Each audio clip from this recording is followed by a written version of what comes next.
আল্লাহ নবী জালিমদের অত্যাচারে আল্লাহ পাকের হুকুমে মক্কা থেকে আসি মদিনা জমিনে চলে গেল।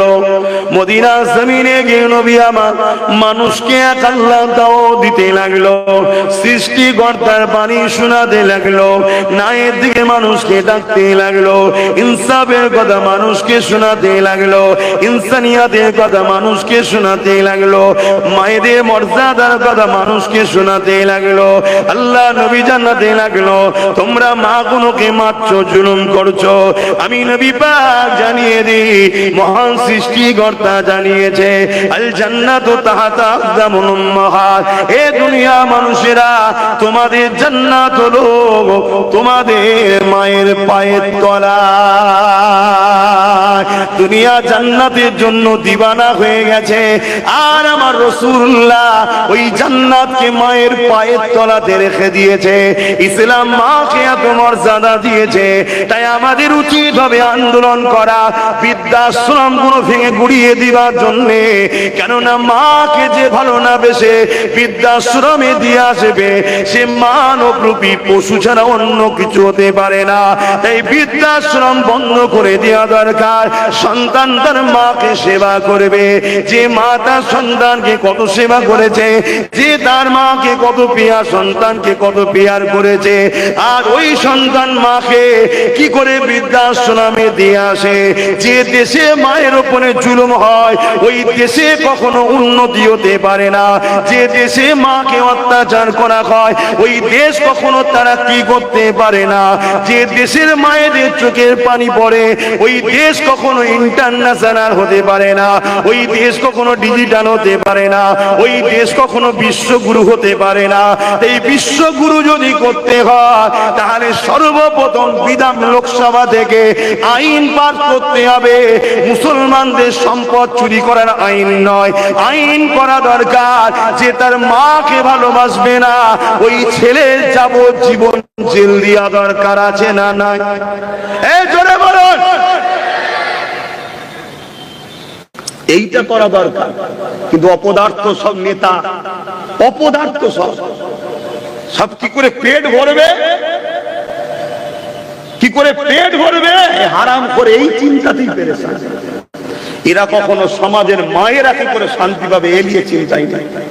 আমার নবী চিন্তা করেছে, সেই নবীর গোলাম হিসাবে আমি আপনাদের শোনাচ্ছি। আপনারা মায়েদের পক্ষে দাঁড়িয়ে আন্দোলন করবেন না? কথা বলেন, কথা বলেন। আগামী দিন আওয়াজ তোলা দরকার। আমরা রাজ্যতেও এমন সরকার চাই, কমসে কম রাজ্য থেকেই শুরু হোক যে বৃদ্ধাশ্রম ব্যান করতে হবে। কি গো, কথা ভুল হচ্ছে নাকি? নাই আল্লাহ শান্তি দেবে না, আল্লাহ শান্তি দেবে না। তুমি ভাবছো শুধু আমার মা তো শান্তিতে আছে, শুধু আমার ভাবার নাম ইসলাম নয়, সমাজকে ভাবার নাম ইসলাম। তাই প্রতিটা ইমাম, উলামা, আলেম, পীরজাদা সব জায়গা থেকে আওয়াজ তোলা দরকার। এমন আইন করো যেখানে বাপ যেন সম্মান পায়, কেননা বাপ হলো জান্নাতের দরজা। যে বাপ কত কষ্ট করে মাথা খামকে পায়ে ফেলে পেট পিঠ সমান করে দিয়ে সন্তানের জন্য মেহনত করে ইনকাম করেছে, সন্তানকে বড় করেছে, সন্তানকে লালন পালন করেছে, সন্তানের ভবিষ্যতের জন্য কত কষ্ট করেছে, আজ সেই বাপের বিরুদ্ধে ছেলে কেস করে, প্রশাসন বন্ধুদের দায়িত্ব হবে যে ছেলে বাপের বিরুদ্ধে কেস করবে, ওই ছেলেকে আইনের আওতায় নিয়ে এসে তাকে উপযুক্ত শাস্তি দেওয়া। কেননা যে ছেলে তার বাপের বিরুদ্ধে হতে পারে, ওই ছেলে কখনো আমার দেশের জন্য কল্যাণকর হতে পারে না। হতে পারে ভাই, এ গাদ্দারি করবে দেশের সাথে। কেন সব থেকে আপন তো নিজের বাপ মা। আমি যদি আমার বাপ মারই না হলাম, তাহলে অন্যের হয় কি করে? এগুলো আইন করা দরকার। এই আইন করে না, কৃষকের বিরুদ্ধে আইন তৈরি হচ্ছে। কৃষক কি করে মরবে, কৃষককে কি করে মিটিয়ে দেওয়া যাবে, দেশ থেকে কি করে ধ্বংস করে দেওয়া যাবে, দেশের মাথায় বসে এইসব আইন তৈরি হচ্ছে। কি করে আদিবাসীদের জল জঙ্গলের সম্পদকে চুরি করে কর্পোরেটার আদানি আম্বানির হাতে তুলে দেওয়া যাবে, এই আইন তৈরি হচ্ছে। এই আমার অসুবিধা হচ্ছে নাকি যে হুজুর আপনি এলেন ধর্মসভায়, আপনি হঠাৎ করে আদানি আম্বানি? আরে দেশকে ভালোবাসা প্রথমেই বলে দিয়েছে আমার নবীর সুন্নাত। এটা ইসলামের কাজ করছি আমি। কার ধর্মে কি আছে আমি জানি না, অন্য ধর্ম জায়গায় কি আলোচনা হয় আমার দেখারও দরকার নেই। আমার ধর্মে আছে, আর আমার ধর্মের উপরে হস্তক্ষেপ করার ক্ষমতা কারো নাই। কেন? সংবিধান আমাকে আমার ধর্মের উপরে স্বাধীনভাবে থাকার ইজাজত, রাইট দিয়েছে আমার দেশ ও সংবিধান।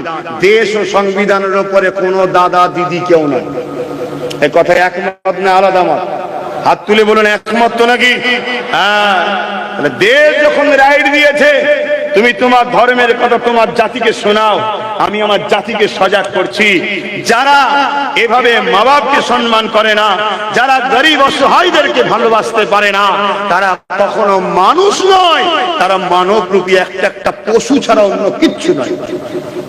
ভাষাটা কি বড় হয়ে গেল না? পশুকে পশু বলবো তো সমস্যা কি?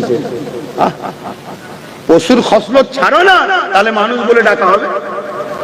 খসলত থাকবে পশুর, আর শখ করবে মানুষ আবার। এটা কি করে হয়? দুটো হাত থাকার নাম মানুষ নাকি? এ তো পশুরও আছে। দুটো পা থাকার নাম মানুষ নাকি? এ তো পশুরও আছে। দুটো কান থাকার নাম মানুষ নাকি? এ তো পশুরও আছে। দুটো চোখ থাকার নাম মানুষ নাকি? এ তো পশুরও আছে। খাবার নাম মানুষ নাকি? পশুও তো খায়। ঘুমাবার নাম মানুষ নাকি? পশুও তো ঘুমায়। এ খসলত সব পশুদের রয়েছে। মানুষ কাকে বলে? যার মধ্যে মনুষ্যত্ব আছে, অপর মানুষের কষ্ট দেখে যার হৃদয় কষ্ট হয়, আঘাত হয়, সে তো মানুষ। তার ধর্মীয় পরিচয় কি দেখার দরকার নেই, সে মানুষ, সে কষ্টের মধ্যে আছে, তাকে দেখা দরকার। এটার নাম হলো মানুষ। কোন মুসলমান যদি শুধু মনে করে আমি মুসলিম গরিবকে দেখবো, অমুসলিম গরিবকে দেখবো না, সে আমার নবীর ইসলামের কেউ নয়। কেন? আমার নবী শুধু মুসলিমদের ঘরে দেখেছে, অমুসলিমদের দেখেন। কথা বলে।